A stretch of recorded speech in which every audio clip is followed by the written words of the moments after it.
ಮತ್ತೆ dear doctor ಕಾರ್ಯಕ್ರಮಕ್ಕೆ ಸ್ವಾಗತ. ಡಾಕ್ಟರ್, ನೀವು ಹೇಳ್ತಾ ಇದ್ರಿ ಇಲ್ಲಿ ಸಾಕಷ್ಟು ವಿಧವಾದಂತಹ ಆವಿಷ್ಕಾರಗಳಾಗಿದೆ ಅಂತ. ಅದು ಯಾವೆಲ್ಲ ಆಗಿದೆ ಅಂತ ಹೇಳ್ಬೋದಕ್ಕೆ ಸಾಧ್ಯನಾ? ಈಗ ನಾವೊಂದು ನೋವು ದೀರ್ಘಕಾಲದ ನಾವು ಕ್ರಾನಿಕ್ ಪೇನ್ ಟ್ರೀಟ್ ಮಾಡಬೇಕಂದ್ರೆ ಮಲ್ಟಿಪಲ್ ಮೊಡ್ಯಾಲಿಟೀಸ್ ಅಂದರೆ ವಿಧವಾದ ರೀತಿಗಳಲ್ಲಿ ಅದನ್ನು ನಾವು ಟ್ರೀಟ್ ಮಾಡ್ತೀವಿ. ಮೊದಲನೇದಾಗಿ ಮೆಡಿಸಿನ್ಸ್.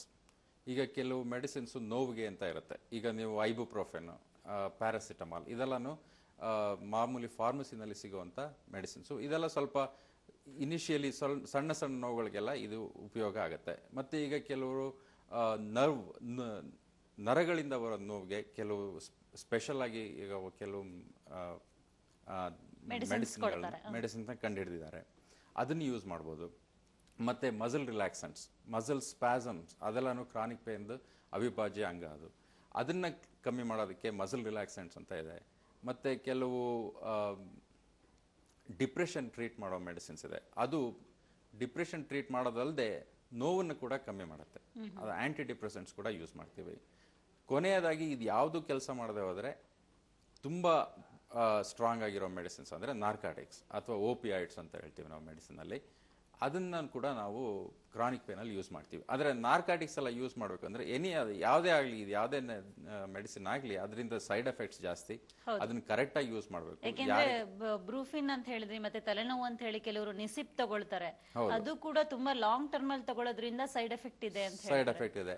ಯಾವುದೇ ಆಗಲಿ ಮೆಡಿಸಿನ್ ಲಾಂಗ್ ಟರ್ಮ್ ತಗೋಬೇಕಿದು. ಕ್ರಾನಿಕ್ ಪೇನ್ ಅಂದ್ರೆ ಇದು ಯಾವಾಗಲೂ ಇರೋ ನೋವು. ಅದನ್ನ ಲಾಂಗ್ ಟರ್ಮ್ ತಗೋಬೇಕಂದ್ರೆ ಅದನ್ನ ಸೇಫ್ ಆಗಿ ಪ್ರಿಸ್ಕ್ರೈಬ್ ಮಾಡಬೇಕು. ಸೈಡ್ ಎಫೆಕ್ಟ್ಸ್ನೆಲ್ಲ ಬರದೇ ಇದ್ದಂಗೆ ನೋಡ್ಕೋಬೇಕು. ಸೈಡ್ ಎಫೆಕ್ಟ್ಸ್ ಬಂದರೆ ಅದನ್ನು ಹೇಗೆ ಟ್ರೀಟ್ ಮಾಡಬೇಕು ನೋಡಬೇಕು. ಈಗ ಓಪಿಯಾಯ್ಡ್ಸ್ ಅಂತ ಹೇಳಿದೆ, ನಾರ್ಕಾಟಿಕ್ಸ್, ಅದರಿಂದ ಸುಮಾರು ಸೈಡ್ ಎಫೆಕ್ಟ್ಸ್ ಇದೆ. ಅಡಿಕ್ಷನ್ ಆಗೋ ಚಾನ್ಸಸ್ ಇದೆ, ಅಬ್ಯೂಸ್ ಆಗೋ ಚಾನ್ಸಸ್ ಇದೆ ಅದರಲ್ಲಿ. ಅದನ್ನೆಲ್ಲನೂ ಕಂಡುಹಿಡಿದು ಮುಂಚೆನೆ ಇಂಥದ್ದೇ ಈ ಥರ ಒಂದು ಪೇಷಂಟು ಈ ಥರ ಒಂದು ಸೈಡ್ ಎಫೆಕ್ಟ್ ಆಗ್ಬೋದು ಅಂತ ನೋಡಿಕೊಂಡು ಮುಂಚೆನೆ ಅದಕ್ಕೆ ಪರಿಹಾರ ಹುಡುಕಬೇಕು. ಇದೆಲ್ಲನೂ part of pain management. Okay doctor, ಇನ್ನು ಇದನ್ನೆಲ್ಲ ಹೇಳ್ತಾ ಇದ್ದೀರ ಅಂದ್ರೆ ಪಾರ್ಟ್ ಆಫ್ ಪೇನ್ ಮ್ಯಾನೇಜ್ಮೆಂಟ್ ಇದೆಲ್ಲ ಅಂತ ಹೇಳಿ, ನಿಮ್ಮ ಇಲ್ಲಿ ಏನು ರಿಲೀವ್ ಅನ್ನುವಂತ ಒಂದು ಹೊಸ ಕ್ಲಿನಿಕ್ ಪ್ರಾರಂಭ ಮಾಡಿದಿರಿ. ಇದರಲ್ಲಿ ಯಾವ ರೀತಿ ನೀವು ಪೇನ್ ಮ್ಯಾನೇಜ್ಮೆಂಟ್ಗೆ ವ್ಯವಸ್ಥೆಗಳನ್ನ ಮಾಡ್ಕೊಂಡಿದ್ದೀರಿ? ಸೊ ಅದೇ ಈಗ ಒಂದು ವಿಧದಲ್ಲಿ ನಾವು ಪೇನ್ ಟ್ರೀಟ್ ಮಾಡೋದು ಮೆಡಿಸಿನ್ನಿಂದ. ಇನ್ನೊಂದು ವಿಧಾನ ಅಂದರೆ ಪ್ರೊಸೀಜರ್ಸ್, ಇಂಜೆಕ್ಷನ್ ಪ್ರೊಸೀಜರ್ಸ್ ಮಾಡ್ತೀವಿ. ಇಲ್ಲೇನಾಗತ್ತೆ ಅಂದರೆ ಈಗ ಎಲ್ಲಿ ನೋವಿದೆ ಅಂತ ಕಂಡುಹಿಡಿದು ಆ ನೋವು ಎಲ್ಲಿದೆ ಅಂತ ನೋಡಿ ಅಲ್ಲಿ ಮೋಸ್ಟ್ಲಿ ಇನ್ಫ್ಲಮೇಷನ್ ಏನೋ ಇರುತ್ತೆ, ಆರ್ಥರೈಟಿಸ್ ಏನಾರು ಇರುತ್ತೆ. ಅಲ್ಲಿಗೆ ಕರೆಕ್ಟಾಗಿ ಒಂದು ಇಂಜೆಕ್ಷನ್ ಮಾಡಿ ಅಲ್ಲಿಗೆ ಸ್ಟೀರಾಯ್ಡ್ಸ್ ಅಥವಾ ಯಾವುದೋ ಒಂದು ಪೇನ್ ರಿಲೀವಿಂಗ್ ಮೆಡಿಸಿನನ್ನು ಅಲ್ಲಿಗೆ ನಾವು ಆ್ಯಕ್ಯುರೇಟ್ ಆಗಿ ತಲುಪಿಸ್ತೀವಿ ಯೂಸಿಂಗ್ ಎಕ್ಸ್ರೇ ಅಥವಾ ಅಲ್ಟ್ರಾಸೌಂಡ್ ಗೈಡೆನ್ಸ್ ಯೂಸ್ ಮಾಡಿಕೊಂಡು. ಅದಕ್ಕೆ ತುಂಬ ಟ್ರೈನಿಂಗ್ ಎಲ್ಲ ಇರಬೇಕು ಅದಕ್ಕೆ. ಅದು ಅಲ್ಟ್ರಾಸೌಂಡ್ ಅಥವಾ ಎಕ್ಸ್ರೇ ಗೈಡೆನ್ಸ್ನಲ್ಲಿ ಈಗ ಜಾಯಿಂಟೇ ಆಗಲಿ ಅಥವಾ ಬೆನ್ನಲ್ಲಿ ಆಗಲಿ ಕತ್ತಲ್ಲೇ ಆಗಲಿ ಸ್ಪೈನ್ಗೆ ಅಥವಾ ಸ್ಪೈನ್ ಒಳಗಡೆ ಎಪಿಡ್ಯೂರಲ್ ಸ್ಪೇಸ್ಗೆ ಅಲ್ಲಿಗೆಲ್ಲ ನರಗಳ ಸುತ್ತ ಈಗ ಸ್ಪೈನಿಂದ ಹೊರಗೆ ಬರೋ ನರಗಳು ಒಂದೊಂದ್ಸತಿ ಒತ್ಕೊಂಡಿರುತ್ತೆ. ಅವಾಗ ಕೆಲವರಿಗೆ ತುಂಬಾ ಶೂಟಿಂಗ್ ಪೇನ್ಸ್ ಕಾಲಲ್ಲಿ ಬರ್ತಿರುತ್ತೆ, ಸಾಧ್ಯವೇ ಇಲ್ಲ ಅಂಥದಕ್ಕೆ ಸರ್ಜರಿನೂ ಮಾಡ್ಬೋದು ಕೆಲವು ಸತಿ. ಅದು ಕೆಲವರು ಸರ್ಜರಿ ಆಗಲ್ಲ ಅಂದರೆ ನಾವು ಅವಾಗ ನರಗಳ ಸುತ್ತ ಅದಕ್ಕೆ ಕರೆಕ್ಟಾಗಿ ಇಂಜೆಕ್ಷನ್ ಮಾಡ್ತೀವಿ. ಅಂದರೆ ತುಂಬ ಕಮ್ಮಿ ಸ್ಟೀರಾಯ್ಡ್ಸ್ ಯೂಸ್ ಮಾಡಿ ನಾವು ಎಲ್ಲಿ ಬೇಕೋ ಅಲ್ಲಿಗೆ ಹಾಕೋದ್ರಿಂದ ಸ್ಟೀರಾಯ್ಡ್ನ ಅದು ದೀರ್ಘಕಾಲದವರೆಗೆ ಅದು ಪೇನ್ ರಿಲೀಫ್ ಸಿಗೋವಂಗೆ ಮಾಡ್ತೀವಿ.